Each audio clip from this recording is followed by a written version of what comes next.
your host for the most of the time here in Side Dubai, MC, and I got the one and only R.A. George from Blockchain DXB, and we are gonna talk about all things, of course, weekly, your crypto, blockchain, AI, and so George, what's the word on the street, man? I think President Trump is making quite a lot of news, both in a positive and not so positive way. But we'll talk about, only so far as Bitcoin and cryptocurrency is concerned. Because what happened, Marcus, I think after our Unfiltered chat, that particular weekend, he did make a couple of announcements, which technically should be great for the price of Bitcoin and cryptocurrencies. And the first one is regarding crypto strategic reserve. People were anticipating a Bitcoin reserve, but he went ahead and announced crypto strategic reserve. And the next day, there is a massive event that is announced, which is scheduled to take place tomorrow. That is the Crypto Summit. I do think, that'll be an absolutely massive news, not just for the United States of America, but probably for the entire world. So what happened over the weekend, Marcus, the prices did actually pump up. I think the price of Bitcoin did reach the $96,000, but it did actually fall down well below $90,000, and that is because of tariffs. So, we'll definitely touch base on tariffs a little bit later, but let's talk about crypto strategic reserve. So, I mean, a lot of people I got my opinions on it, but yeah. Yeah. Go ahead. I didn't mean to interrupt. Share your opinions, Marcus.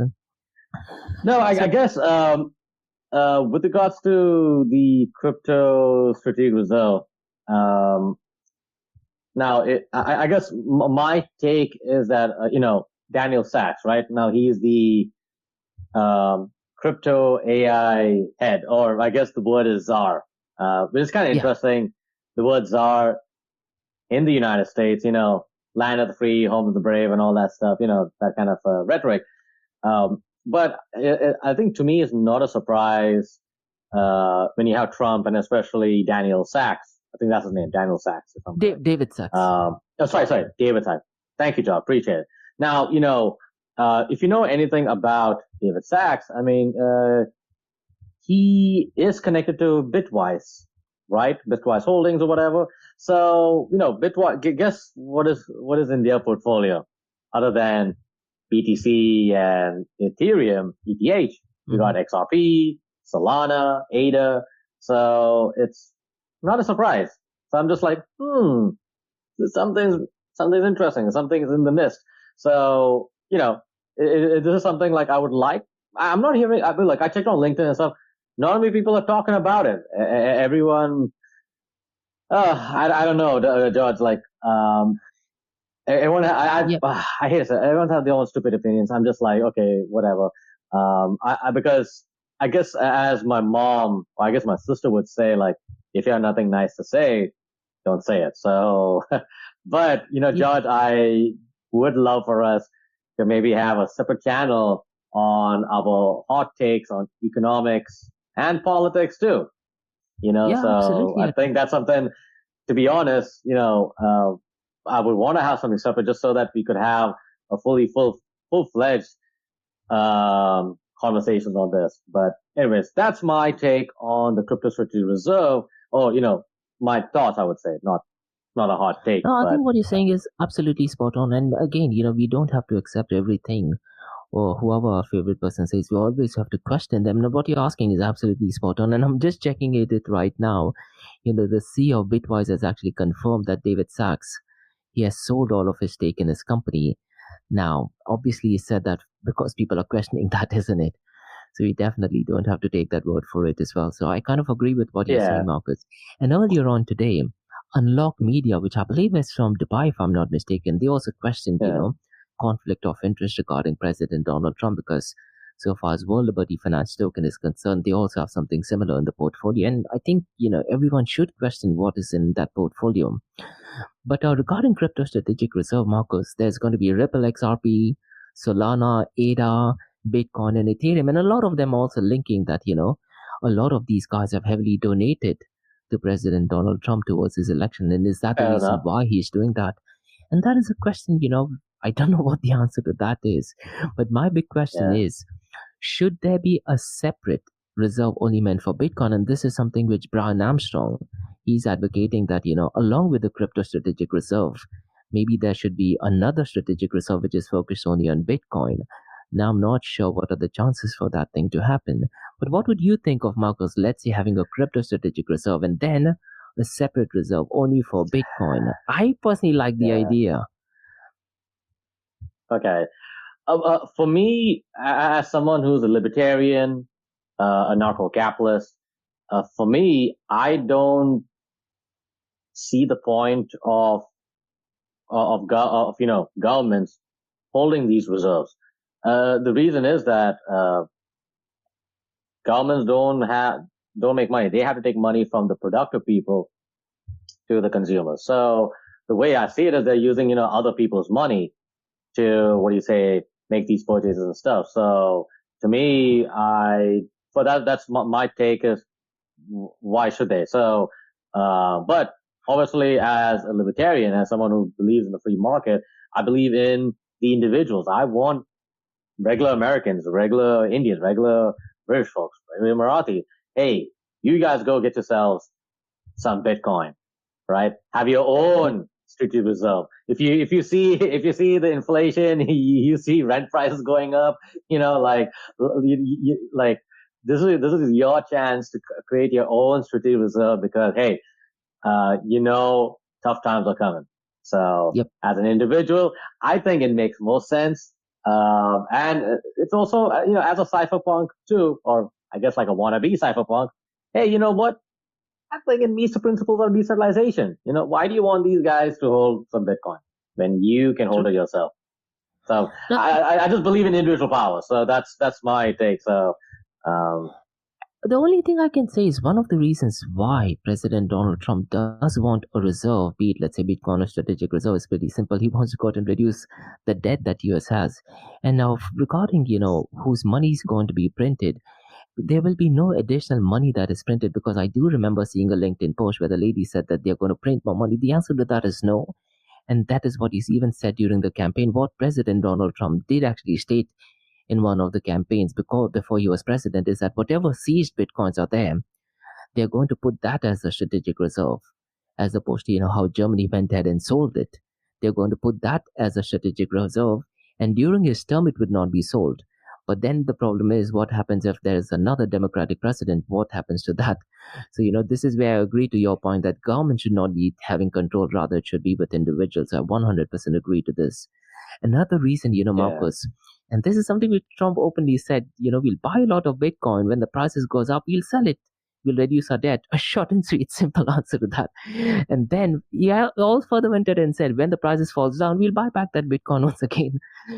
Logically speaking, that does make a lot of sense, isn't it? But will it happen? Only time will tell, if that thing will happen or not. And another thing is regarding DOGE, Markose, a lot of the savings that DOGE is finding out. I believe at the congressional hearing that President Donald Trump had yesterday, he did actually state that at this point of time, $110 billion has already been saved in the last 30 days. So they are aiming to save, let's say, $1 trillion. 20% will be given back to Americans, 20% will I think it's going to go back to a treasury, not in Bitcoin. And then a lot of the savings from that will be utilized to go out and buy the crypto strategic reserve. So essentially, they are not going to be spending anything. They're just going to be buying a lot of this. Now, the positive thing I can say is, the prices will pump up $4,000, and then there is going to be a knock-on effect. I think right now in my Crypto and Coffee Date podcast, Markose, I talked about Belarusian president. He's advocating to do exactly the same thing. And once it's officially out, I'm pretty much sure a lot of the other countries will start doing that. Maybe, but I guess, again, like, whether, the DOGE thing is in place or you minus it and stuff. In the day, okay, like if you're like, reducing your spending and all that stuff is fine. But also, like you're making all these cuts and all that stuff. But end of the day, the main thing with the bureaucrats is they do not cut their spending, so, they always find some way to spend stuff on wars or, like supporting, certain kinds of groups or whatever, interest groups or whatever. So, And I guess, returning, sending like, $5,000 to, to Americans, I think to me is just I guess sort of like a scam of itself, because it's just a psychological tool. But at the end of the day, like, the question is the national debt being reduced, the whole, like, the spending, and also the unfunded liabilities too, which is somewhere over the neighborhood of 100 trillion. So, with reference to the $5,000 given to individuals, Marcus, it's not going to reduce the debt, but the inflation is drastically going to go down. It's going to be debits and credits, which means, it's going to show in the balance sheet. And that is something, what Caroline he did actually introduce the guy who is managing that.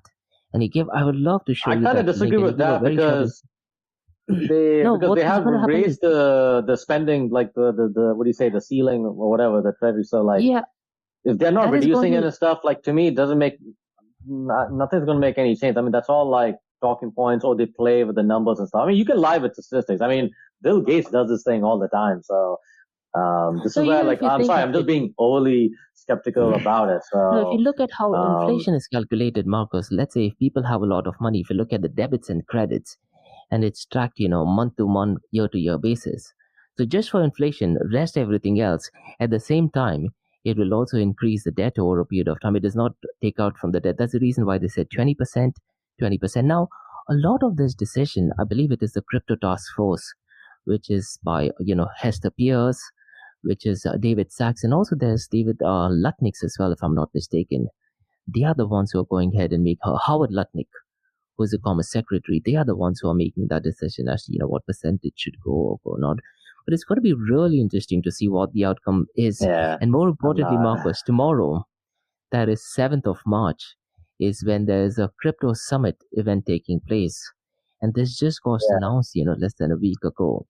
Now, I do think whatever the outcome is, it's definitely going to be impacting the price of Bitcoin and cryptocurrency, isn't it? Yeah. No, sure. That'll be interesting. I think it's to me, I guess also with, with Dr. Maxley, who's the, what do you say, the founder of, Oort, and also with, Michael, who's the chairman of the Oort Foundation. I think, we see the crypto summit as the mark of, now US in a mainstream way is sort of like the crypto capital of the world at this point. So I think, like, but George, I think it'll be cool if we can, go through the confirmed attendees. That'll be interesting. So there are quite a lot of people who have confirmed yet, and now few of the names, Marcus, which we often talked about, when President Trump was discussing about Bitcoin advisory role, I was often talking about, David Bailey from Bitcoin Magazine. He should have been there, but he's a confirmed attendee. You have Michael Saylor from Strategy, previously known as MicroStrategy, and then there's a list of CEOs. And what we can do is, maybe in the show notes we can go ahead and mention the names of the confirmed attendees. What is your thoughts, Marcus, regarding the list of confirmed attendees?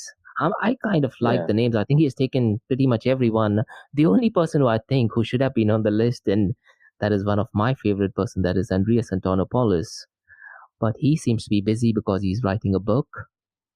Yeah, but I mean, he's not. But he doesn't run a company, though. That's the thing. But you're talking about he's all like people. I think he has his own personal company, right, Marcus?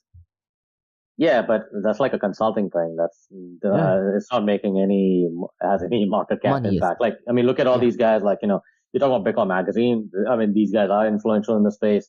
You got Matt Huang from Paradigm, which is one of the biggest VC firms, like, in the crypto space.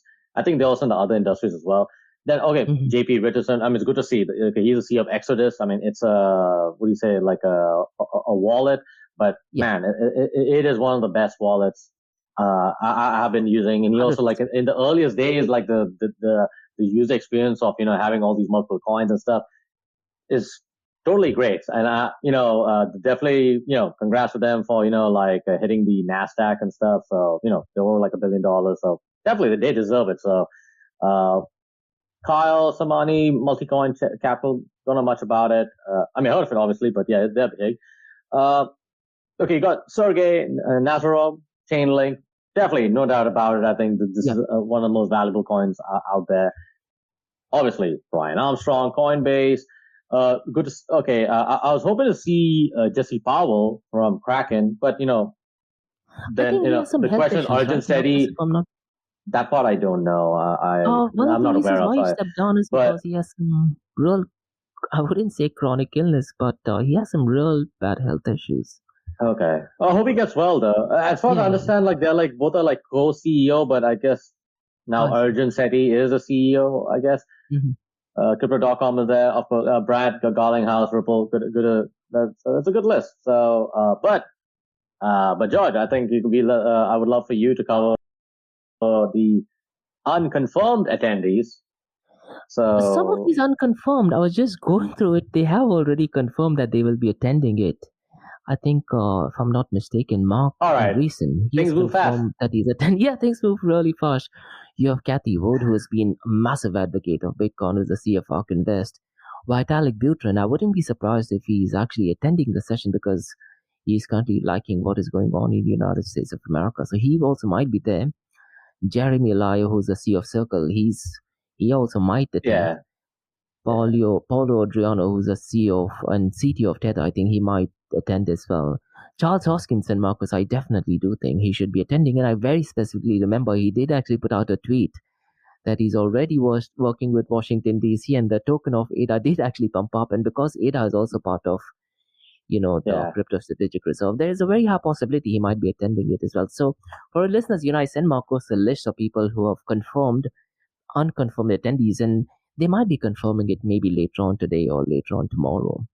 Now, regarding White House, Marcus, you have Bo Hines. I honestly have no clue who he is. He apparently is some sports person or something. He's the executive director of the Presidential Council Advisor for Digital Assets. I'm not sure who he is. This is the role, Marcus, that we were talking about, that it should have ideally been, let's say, David Bailey from BitcoinMagazine.com or maybe Charles Hoskinson. But there's David Sachs, who's the AI and Crypto Czar. And then you have Carolyn Pham. I still think the Czar thing is such a stupid title, though. But anyways, I don't really care about these White House people. So Yep. There's Howard Lutnick, Marcus, who's the Commerce Secretary. If I'm not mistaken, I could be wrong on this. He also will most likely attend it, and I could be wrong on this. He's the guy who manages the treasury of Tether. Whatever. I could be wrong on this. I mean, the company that he owns, the other one who manage, Tether USDT's balance. So they have a lot of strong people. The only thing I can think, can you think of any other names, Marcus, who probably should have been at this session? I would love to see Roger, but I'm not sure what his status is. Roger, still, like, what do you say? The U.S. government, the IRS is still like, pursuing him and stuff. Like, which should have been taken care of. But Mallorca, the island of Mallorca. So, so still waiting on that. But I guess, as much as I don't really care about all these many other people, but I would love to see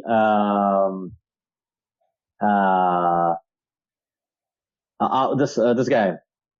Damn, he's the Republican. Thomas Massey.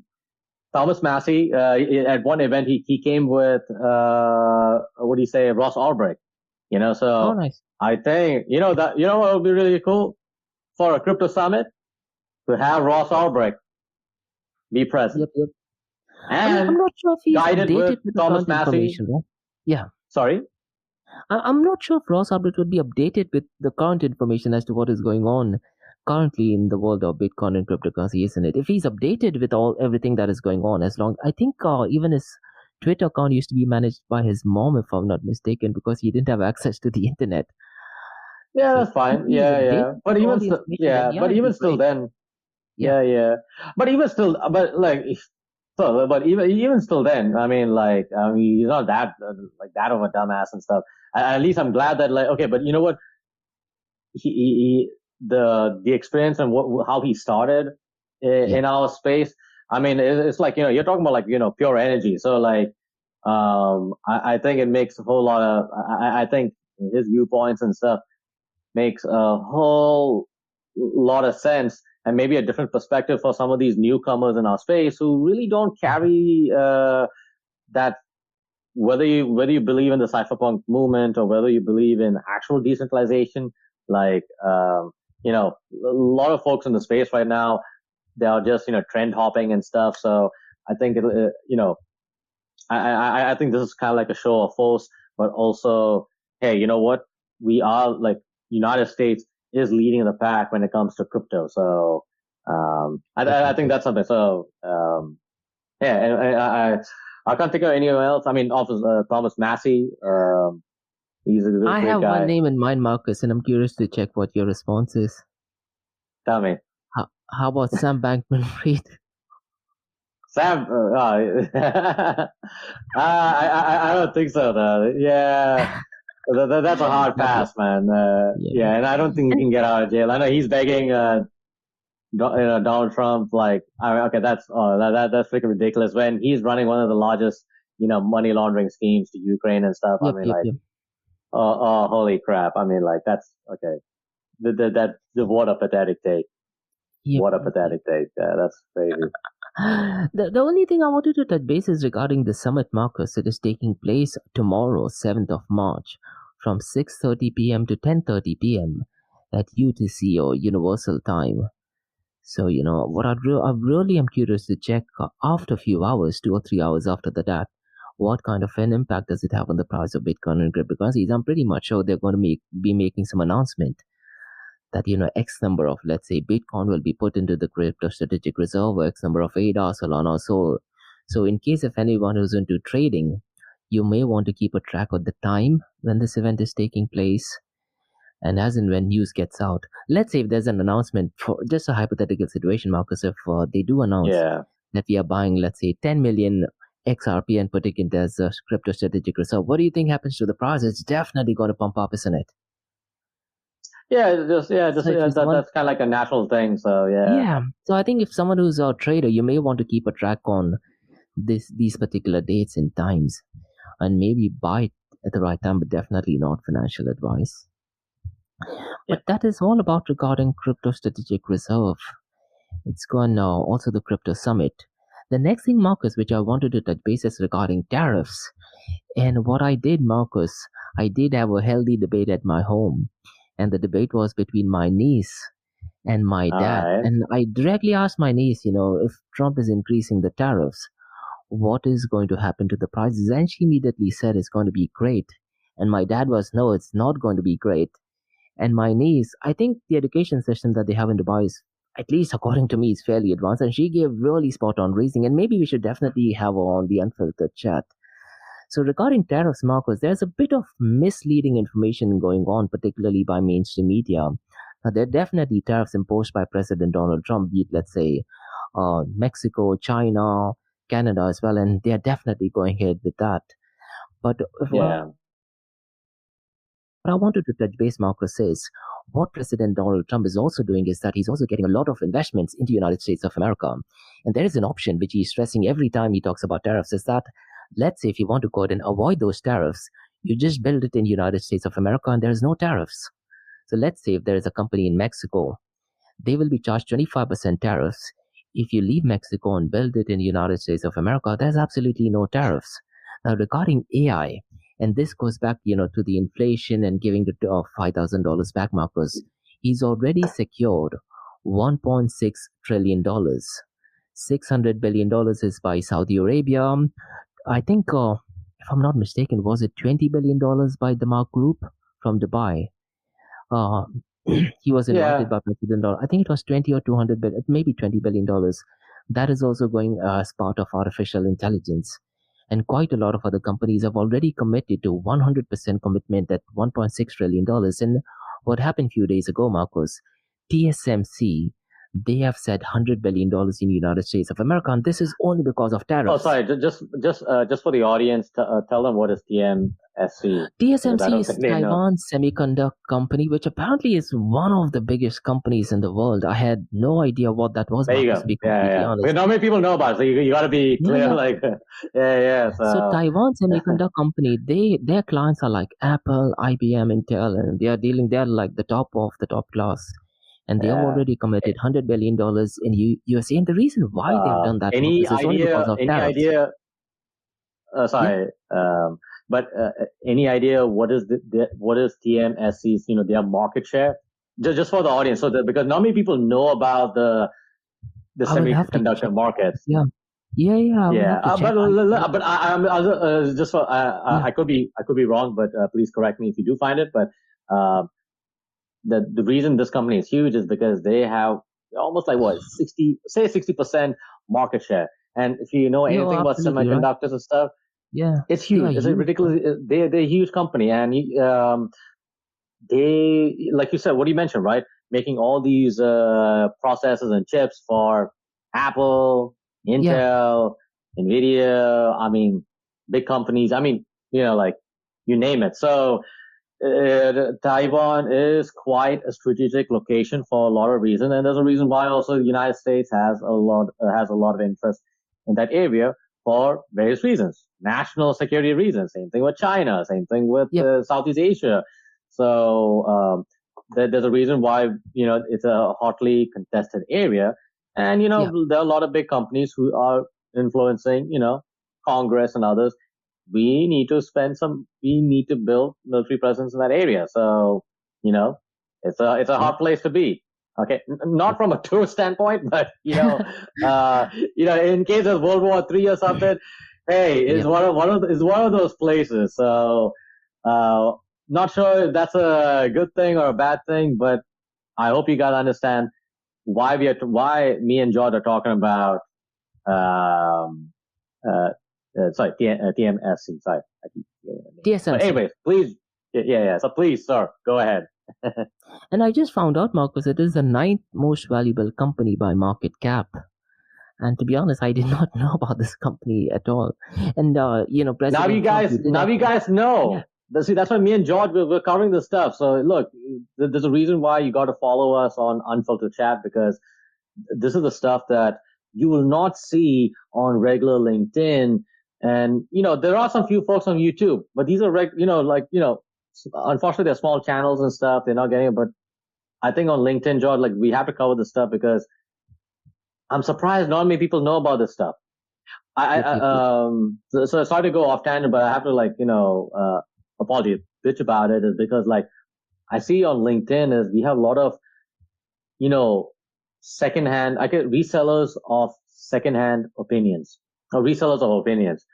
But this is some of the info, like why we're talking about the crypto summit, and now we're talking about Taiwan. Now, we'll definitely talk about our opposing views on tariffs and stuff, but there's a reason why these companies are super valuable, and also why they're putting a lot of money in investing in the United States, and also they have their own projects as well. So this is something to keep in mind. So we are covering some important news, guys. Yeah, so I cannot stress this enough. In order to understand the tariffs, what our listeners should do and everyone should do is just go to the White House website, read through these documents. These documents are not long. Usually it is just 2 or 3 pages long, and it tells you what the tariffs are, which sector it is. And what United States of America under Trump is doing is they're focusing on reciprocal tariff. And in one of the interviews, Markose, he did actually state what China was doing in the past. Let's say if they want to go ahead and manage their trade deficits, all of a sudden China would intentionally devalue their own currency. And a lot of not only President of United States of America, all the presidents, they used to get they were in a panic state because China would be the one benefiting. And now what Trump is doing is, I don't want to have that panic. If China does that, he's just going to automatically increase the tariff. So it's going to be really interesting to see how this narrative regarding tariffs plays out. And Markose, I'm a massive fan of Trump. He often says that his favorite word now is tariffs. His whole idea, and maybe the next administration, is that to completely eliminate tax and replace that with tariffs. But again, the reason why I do think this is successful is because he's already got close to $1.8 trillion worth of investment in 30 days. You already have the DOGE findings, which would save approximately $1 trillion. It's going to be real interesting to see if it does actually play out how it is promised. So you're talking about close to $3 trillion, and we're just 30 days into his presidency. And let's see what other findings are coming up. And I'm not sure, Marcus, if you know that Apple has also decided to put $500 billion in United States of America. So if you look at all these things, so tariffs could actually work out great. And the only thing I wanted to touch base is 5 points, and this is why tariffs could be good for Americans. And then we'll discuss, more importantly, how does it impact the price of Bitcoin and cryptocurrencies? Because when you talk about tariffs, it will definitely protect domestic industries. It reduces the trade deficits, enhances national security because it is done within the United States of America, encourages fair trade practices. And this is the point regarding, if a country is devaluing the currency, can you got an increased tariff so it offers a legal playing field? It boosts the government revenue and strengthens domestic innovation. Now, regarding domestic innovation, Marcus, I do remember when we were having this healthy debate, my niece told me that, I often tell about, the world is heading towards deglobalization, and we talked about your birthday party. Rather than going to, let's say, McDonald's or to an American company, you did actually say that you were going to Al-Baik, isn't it? Which is technically not UAE, but Saudi Arabia. So we were just discussing that, and in the second podcast that I have, the race-based podcast, a lot of the obstacle course race, particularly in Dubai, they are getting a lot of momentum. So now if you actually, this is post-COVID-19, post the pandemic era, a lot of the obstacle course races that are actually taking place in Dubai, the quality is much better. It is far superior than, let's say, what international companies are doing, be it, let's say, United States of America. So is the world heading towards deglobalization? I'm definitely thinking, and if you remember, Marcus, when we had Pepper blockchain, we talked about BlackRock's Larry Fink's letter to all the CEOs of the world that we might be heading towards deglobalization. So is that what we are heading towards? I don't know. Maybe tariffs is also a part of that. Yeah, I mean, there's no like a one size fit all answer. I mean, it is a little bit complicated. I mean, maybe there might be some short term benefits to, I guess, tariffs or whatever, but I guess end of the day is like, it is interesting that like, it's not just only Donald Trump, but also the previous presidents too. They all bitched about, China printing their money and stuff, but the biggest money printer of the world is still the United States. So, I think that like, depending on which economic class, devaluing. it's still the same. That it's still printing though. That like, go ahead. Hello. I can hear you now. No, what China was doing is, Marcus, they were devaluing it. They were not printing. What does devaluing mean? Because devaluing means like they're printing the money, right? They were just devaluing the things. Not necessarily, Marcus. What they're saying is, what China. So they just make up a number? Is that what it is? China kicks in. So today, let's say, yes, something similar. Say something similar on those lines, and they used to do it overnight. I do remember checking a lot of the products immediately. It used to happen overnight. They should not give any advances or anything. So let's say, imagine you're buying something today. It becomes easier for you to buy it from China as opposed to, let's say, USA. They used to not give absolutely any notice in advance. So they used to do it. Yeah, it used to happen overnight, and they used to just say, hey, today it is, let's say, $1 is 3.67 dirhams.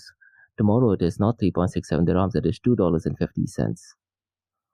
Yeah, but the only way they can devalue is by printing money, though. It's not because like the other markets will definitely adjust. So no, because same thing with the United States too. Like there's not. Mm-hmm. I mean, if you're looking at within the Chinese market or even also some local markets too, I mean, like inflation has been going up. I mean, like if you look at the food, you're looking at rental prices or whatever. Same thing in the United States too. I mean, like look, they complain about other countries and stuff, but they're the biggest money printers in the world. And even also when they do their reports and all that stuff, I mean, how they calculate cost of living and stuff, it's totally different. Like instead of like they'll replace like cost of steaks with broccoli or something like that. So then they're not like the United States is not the arbiter of truth and stuff. So again, all these countries, all the bureaucrats have been manipulating numbers and stuff. This is why I go to like shadowstaff.com. They show a totally different like inflation rate and stuff. I know they're covering like the United States and the UK, but you go on the streets, it's a totally different thing. So I know those who are watching and stuff, I know may not understand money printing and stuff, but they definitely understand how much their dirhams or dollars is buying, so. Yep. So the big question is, Markose, how do you think this will impact the price of Bitcoin and cryptocurrencies? I think for the time being, it's definitely going to go down as it happened over the weekend. But it depends, the next 3 to 6 months.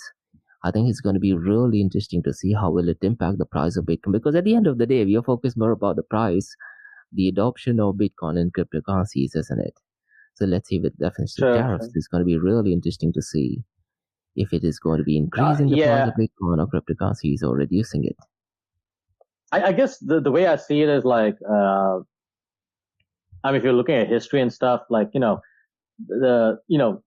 tariff, because the many points in history, especially with the United States and all other countries, but let's use the United States because there's a guy, Dr. Jura Salenti from the Trends Research Institute in the state of New York. So he has covered history and stuff, and the United States had implemented tariffs before as a way, like what you say, you mentioned earlier about protecting domestic industries, reducing trade deficit, national security, and all that stuff. But again, that world was a different time, and but there has been cases where a lot of these domestic companies have raised their prices and stuff because they're the only guys in the block, so there was not much competition. So, but it would be interesting to see as now after World War II, the United States has been very successful because there was no other competition. But now we're in the world where we're seeing, incredible manufacturing power coming from Southeast Asia. Now you're throwing India as well, but China's so strong. India's a little bit, to me, is a little bit disappointing. But I think a good question, we're going to see like a dark horse coming from the African continent. Now, now there's a sort of like a Pan-African movement, especially with the Sahel Alliance. I think now it's kind of interesting to see how things go. So I know a lot of mainstream media is not covering those parts of the world because I feel like they don't care about Africans in general. But I am, George, you're familiar with, Black Swan events and stuff or dark horses. Could we see some disruptions in those parts of the world? I don't know. But this is a whole new territory. So I'm really not too familiar with what is going on in that part of the world. But what about United Arab Emirates, Markose? I do think that UAE is definitely taking leaps and bounds, isn't it? And when you talk about general well-being, I do think UAE has definitely stepped up his game by a really, really long shot. Even Saudi Arabia, for that matter. I guess of course they have diversified their trade. Yeah. Even from a national security perspective, they have their involvement in other countries and stuff, and for as a way to protect this nation and stuff. So and expanding the influence, which I totally understand. I totally makes sense, and also like trying to attract a lot of companies to come over here, and also talented people come over here too. So. Totally get it. Look, we are seeing from the subcontinent of, like India, Pakistan, Bangladesh, a lot of people are moving their wealth over here because it's favorable. Entrepreneurship, business is respected, and also conservative values too. So it's not just the money, but also, a culture that respects family and stuff, which we're not seeing in the West. So, man, and I'm seeing like, folks in the West, like, they want to bring back socialism. I'm like, what? And this is where like, that's why I'm not a big fan of tariffs, because even also central banking, because it's all tenets of socialism / also communism. So this is where like, how can we say we are free market? How can the United States they have free markets when it's never been a free market in the first place? So this is where like I think the Republicans would have to ask themselves, are you really about the free market? Because I don't see much difference with the Democrats as well. So this is just again jumping on trends. So again, this is a whole other political topic, but but there are going to be unintended consequences. Yeah, how do you think it's going to be impacting cryptocurrencies, let's say, in the next 3 to 6 months? I think, had there been no crypto strategic reserve or no crypto summit, then the prices would have gone down miserably. But because we have, things like the crypto strategic reserve, the crypto summit, and some actions taking place, in the world of Bitcoin and cryptocurrencies, that will drive up the price of Bitcoin and cryptocurrencies. And if I'm not mistaken, but how long though? Because we're just seeing like temporary stuff. So yeah, I think there will be newer things constantly keep coming up. At least this thing it's just like trend after trend. So yeah, it's just like burning up. It's just going to be like burning up. How do you say people and all. So. Mm-hmm. So again, with all the meme coins and stuff. So I know that. Yeah. So I know. I mean, there'll be some shaky waters and stuff, but of course, I think with more tariffs and if there's going to be like with Europe with adding more regulations and all that stuff, I think it's going to be a flight towards Bitcoin and Ethereum, especially the large cap ones. Then eventually, comes down. But Yep.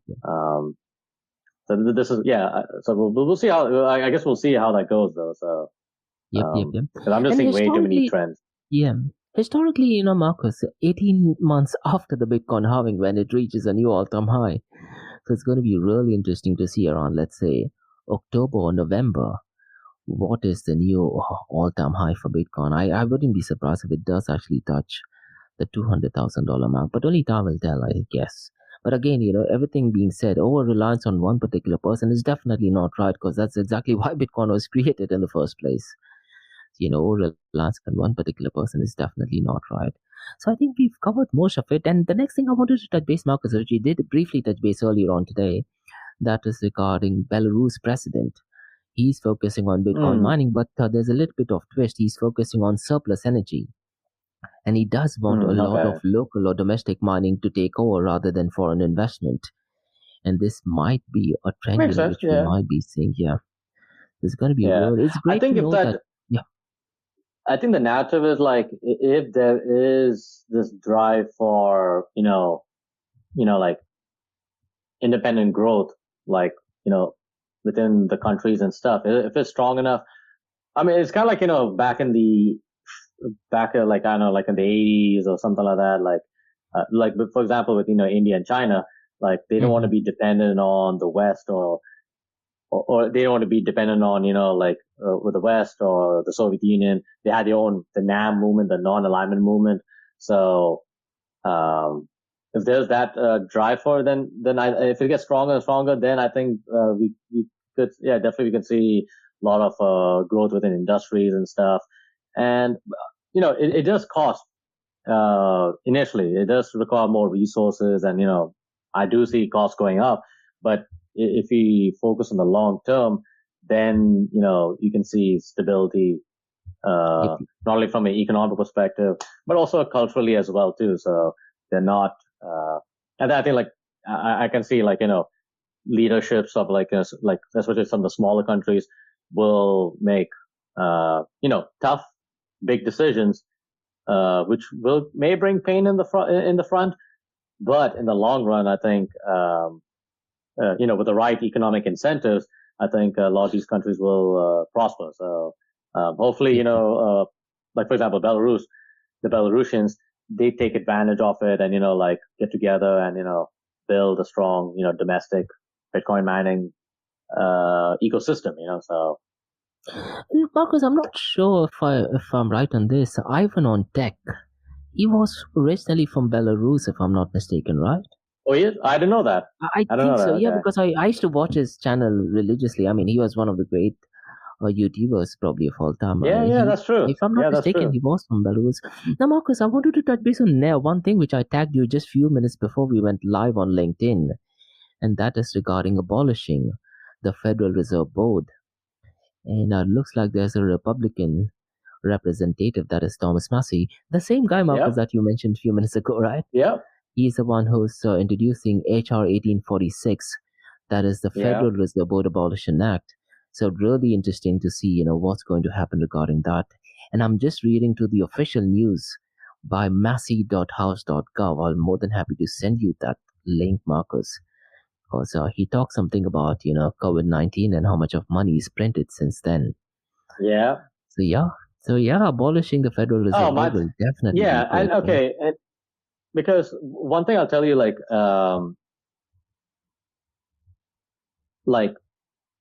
all this tariffs and the DOGE and all that stuff, it wouldn't matter if we are not talking about the Federal Reserve. Yes, because 100%. Especially the Federal Reserve is the third central bank of the United States. And there's a reason why it was the third central bank of the United States, because the first two was abolished for very good reason, because of money manipulation and stuff. So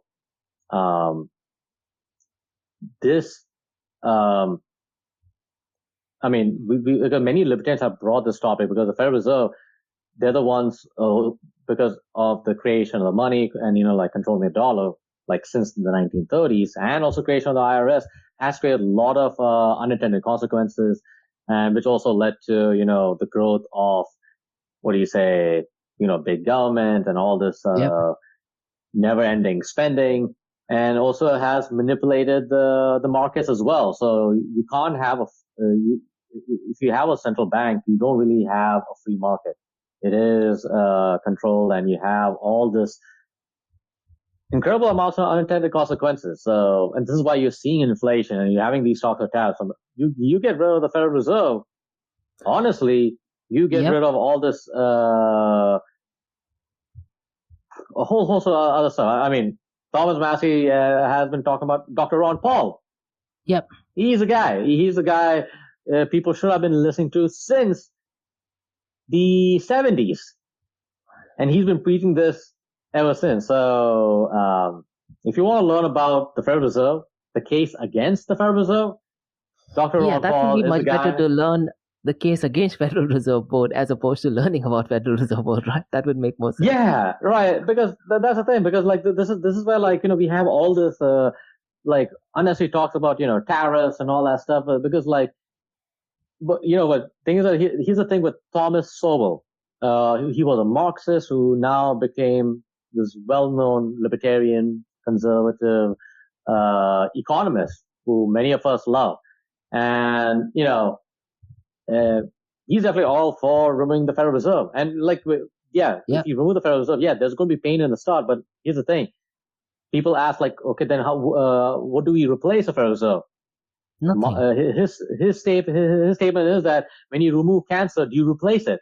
No, you don't have to replace it with anything, right? Yeah, you don't, not at all. So this is where we gotta have the free market, because it removes all this political trappings and entanglement and the deep state and all that stuff, and it brings down to the individual. So this is where actual real prosperity comes in. It's not because the governments don't have money at all.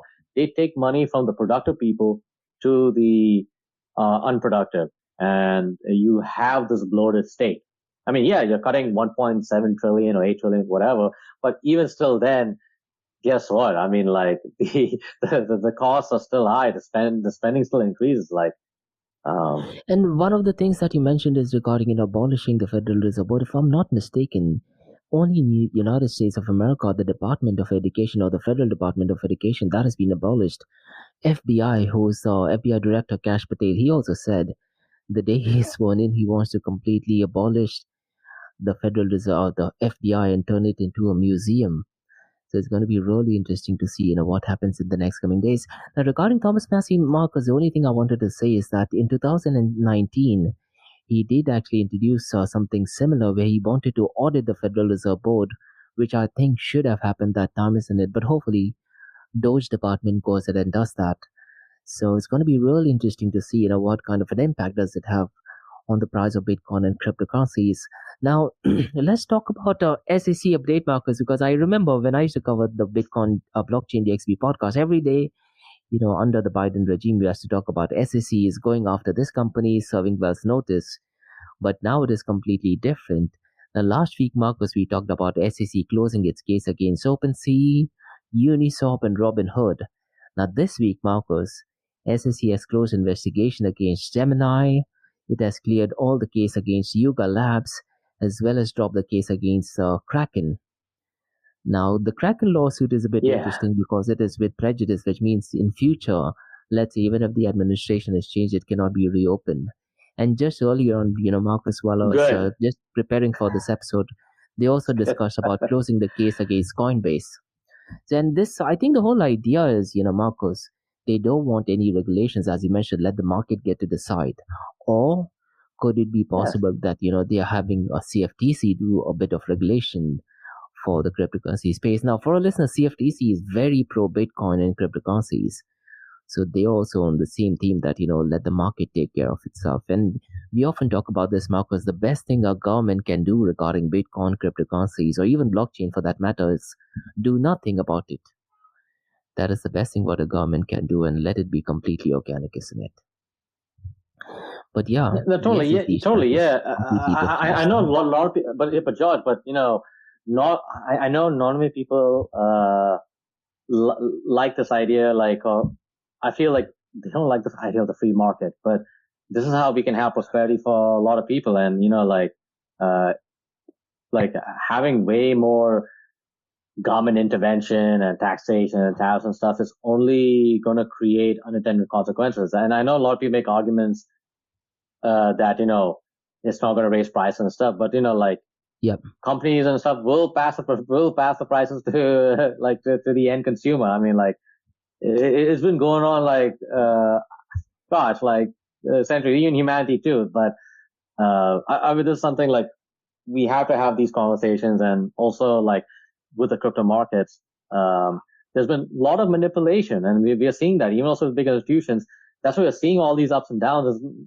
It's not I know it's very easy to target, meme coins and all that stuff as much as I love to, but we are seeing a lot of manipulation from institutions and also big whales, who many of them are proxies for some of these institutions. So this is something also we got to keep in mind as well. I mean, just because it happens in politics where you have U.S. or Russia fight each other through proxy countries, don't you think that's also happening within our space as well?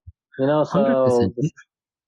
So this is something I think a lot of people have to think about, and because we are Kraken, Coinbase have been easy targets for all these guys, is because they don't really spend millions or billions like Amazon or whatever for all these media companies. So they're not going to bite the hand that's feeding them, right? So, but again, this also shows our resilience in the space, dealing with all these factors. I mean, George, that shows something, George.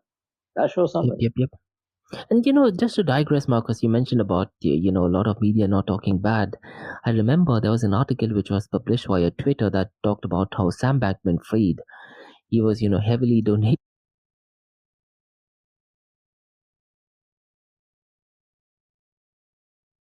He was heavily donating to them, and immediately that tweet also was removed. So that's one of the reasons why Coinbase and CoinDesk, they should not talk anything negative regarding Sam Bankman-Fried. So what are you saying? Yeah, unfortunately, spot on. And also another, but was it other than CoinDesk? Wasn't there another media outlet or something? I think the founder, he borrowed money from Sam, right, or something. I forgot. Yeah. I think I might be mistaking it, Markose. Maybe it was not Sam Bankman-Fried. CoinDesk was sponsored by, I'm trying to recollect the name, where Gary Silbert was the main guy. Oh man, I think CoinDesk is CoinDesk is Gary Silbert. CoinDesk is has connections and ties with Barry Silbert. Yeah, totally. Yeah. Gary, I'm confusing the name. Gary Silbert. But there is another media outlet. I can't remember the name, but I remember the founder. He borrowed a couple of million from Sam Bankman-Fried, and he didn't disclose it.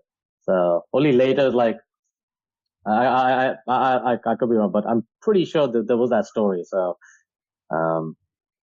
Anyways, I know that's we're digressing too much, but please go ahead, Yeah. man. Yeah, the next thing I wanted to touch base is some information regarding the Bybit hack. We know what happened regarding the $1.4 billion, but Ben Zhu, who's the CEO of Bybit, Markose, he's requesting the miners to refund the Punjab, fees. okay. Yeah, and the fees is not that high. I think, in certain, what do you call, validators, it is 100K. I think Parasop, I think it is a Parasop DAO rather, I think it is $100,000. Yeah. And they did have a vote. But there's an interesting thing going on regarding Thorchain, because what the hackers did, Marcus, whatever money they stole from Bybit, they tried to use Thorchain, and Thorchain had a fee of $5 million. That is the profit essentially that Thorchain got. So they are requesting if they can give that $5 million back. So, this news is still developing. Quite interesting case. And I think that they might reject it because, if there are future hacks and attacks, exchanges will have to do something similar, isn't it? So it's better to stop doing it now itself. But yeah, maybe if you're focusing on corporate social responsibility and trying to do the right thing, then they might actually go ahead and give it back. Me personally, I'm not sure because such hacks and attacks could eventually happen in the near future as well. So essentially, they're trying to get at least the minus fee, which is not a ridiculously large amount, but maybe that $100,000 could help someone, in dire circumstances. But yeah, that's about all, Marcos, regarding Bybit hack update. I think we have covered pretty much everything. What about you, Marcus? What's the update with Marcus? I think you recently posted about human AI X, isn't it? Yes. The Human AI X is essentially a decentralized AI alliance started by Oort, and we have other founding members like StoreJ, XYO Network. We have a whole host of List. I think about like 7 of them, and I think has grown to like 13 members. So yeah, they decided to bring together groups of companies who are in the Web3 space, making an impact in the area of AI. And we believe that Web3 can make an impact in AI, and decentralize and make an impact in the following spaces in the AI space, like storage, validation, compute, and of course data. So and I think specifically for us, just to speak for Oort, our other members, they want to make an impact in other areas. But we believe that we need high quality data. And also, if you want to get high quality data, you need to bring humans. You need to bring humanity in the loop.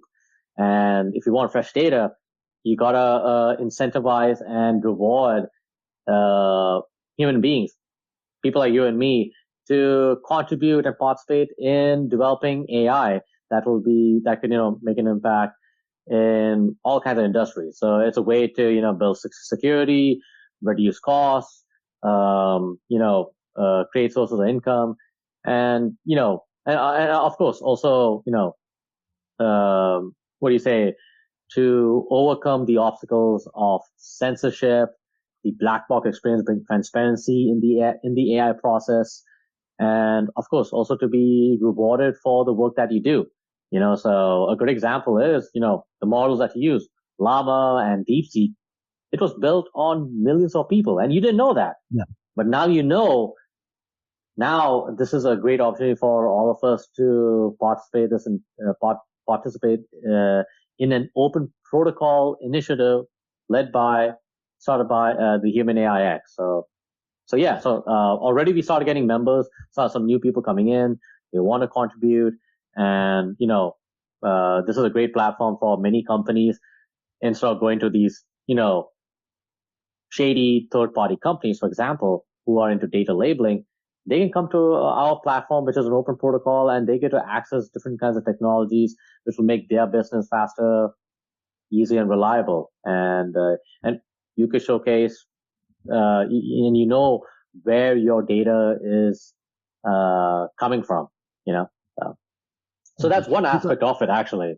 So there's more to it. So this is where other members in our alliance, we're going to release some really cool interviews, and they're going to showcase and share their side of the story, why they're part of it, and how they are bringing value to AI and why decentralized AI is the way to go. You touched base, Marcus, about human and AI, isn't it? And I do want to ask you a tricky question. In fact, yesterday when we had the debate between tariffs, we also asked this question, and I asked this question to my niece and my dad because I wanted to look at what the different generation, what their answer is. And the question actually was, if you were to be operated, let's say like a brain surgery, for instance, would you let a human do it, or would you let a 100% AI robot do it? What is your thoughts? My niece said she would let the AI robot do it, but my dad said there's no way I'm going to let. Maybe because he doesn't know what ChatGPT and stuff is. I honestly, Fair Marcus, point. I would touch with the AI aspect. I probably would go with AI to do the entire. I don't know. This is absolutely It crazy to depends think on of the it. operation. Now, if you're talking about like, if it is like one of those regular, okay, like, I don't know, say for example, What if like you were if it's to like a go hot, if beyond it's like a hot anesthesia, Marcus? anesthetic, I guess I it don't. might be AI, I guess. But if you're talking about like say like heart surgery or something like that, I guess I'll use AI because there's been a lot of uh practice and training and all that stuff. Now, when it comes to like if you're talking about Human. like say like the back or the spinal cord, oh man, that's also a tricky one too because because like the again I guess if it's like simple operations, I think AI could do it. Like Yep. I'm thinking simple operation. I don't know, like like a deep wound or something like that. Yeah, sure. I mean there are robotics for that or something like that. But when it comes to Yeah. like back surgeries or something, it is a mix of both. You need like humans in the loop because it does get complicated and you need like human intervention and human intervention in that area. So I think in that space I trust the humans, but at the end of the day, like humans would be guiding AI in this area because they would be scanning the body and looking for anomalies, and certain anomalies may not pass the confusion matrix, which a lot of the AI robotics use. So that's where humans come in. So in that area, I guess in the complicated space, I think like complicated surgeries, humans will be involved. So I would go for that. So if it's a simple one, I think I think we already solved some of that problems. Yeah, I spot guess. on. I mean, Oh, eventually. So, yeah. The only but thing which yeah. I notice is, people who don't use AI, obviously they don't know, and they say, human, like my dad, he does not know what ChatGPT is, and that's one of the reasons why. And initially, we also touched base, regarding sermons, Marcos. I think it was Oh, a like church AI in church or Germany. something. Yeah, church. Yeah. Okay. I don't. Yeah, I know Contradicts our that's a beliefs, little bit isn't it? tougher. Yeah, it does. It does. But again, like a lot of the AI stuff is created by human beings. So, Yep. I mean, like, I guess I'm sort of I'm curious, but I guess one thing, one caveat when it comes to AI and the usage of AI is that I know like Mo Godot, who was the head of business for of AI, like when he was working for Google, that the problem that humans will face is cognitive deterioration, meaning that the more you use AI for, like, say, for example, certain tasks or whatever, you lose those skill sets. Like, say, for example, like copywriting or whatever, like, writing paragraphs and stuff. I guess when we were like in high school and stuff, we used to write like stories and all that stuff. But now, you let AI do the heavy lifting, but sometimes now people also use AI to do the thinking, and sometimes like people cannot come up with their own ideas without the help of using ChatGPT or any other AI platform. So this is where this is going to be a more like a societal concern. So because this again will lead to unintended consequences in terms of the censorship, the black box experience. Like only certain ideas are considered valuable to AI, I guess. So you could play with the thinking thought processes, the neural networks, and I'm not sure, Marcus, on Netflix if you ever watched Black Mirror. because Black Mirror is, Heard like a about it. TV Yeah, series. Yeah, I think they have 4 seasons. They have really short episodes, like 3 or 4 episodes, I did standalone watch episodes. They one in talk terms of about, the gaming yeah, one. That was a little bit wild. yeah. Yeah. They have different topics, and they talked about something similar to this as well. But yeah, definitely interesting times ahead. But yeah, other than that, I think, Marcus, you have covered pretty much everything. And do you want to tell our listeners about the Oort Data Hub, the survey that you were doing, or is the time period for that over? Or I guess it's no. I guess it's still because right now I yeah. So in terms of this data hub, so essentially it's a data labeling platform. Now, what is data? Now you may think, okay, what the heck is data labeling? Like, what does what it has to do with AI? Now, AI is built on it's using algorithms or whatever models, but the models need uh, raw data that is collected and labeled for it to like identify. Say for example, you're like Tesla. You have this this driver AI thing. Now it needs data like raw data of images and audios related to roads and all that stuff. Now, yeah, how can it do that? Is through regular human beings, especially in the global south. They're the ones who's doing all the data collection and data labeling. Where hey, that's the road, that's a red light, that's a green light, that's a blue light, or whatever. And it used all that information to make this decision whether to drive forward or whether to even stop at the red light. So, and it needs like tens and tens of thousands, maybe millions of images and audio to be able to, or even videos too, to make that decision whether to not hit the person or not, or not, or whether to cross the red light or cross the green light, So, so with Data Hub, the idea is that instead of going to these third-party companies, we want to get everybody in, and especially like the Web3 communities, to participate in data labeling, where they label the audio, video, images, and they get rewarded with Oort tokens, or even also some of our alliance members, their tokens, and maybe also USDT for higher value tasks. So this will be sort of, think of it as, so like, Fiverr, where, people can, participate in these jobs, get paid for this. So this way, so we're trying to figure out ways how we can incentivize humans to participate in the development of AI, because AI is not going to go away anytime yep, soon. It's going to be part and parcel of your life.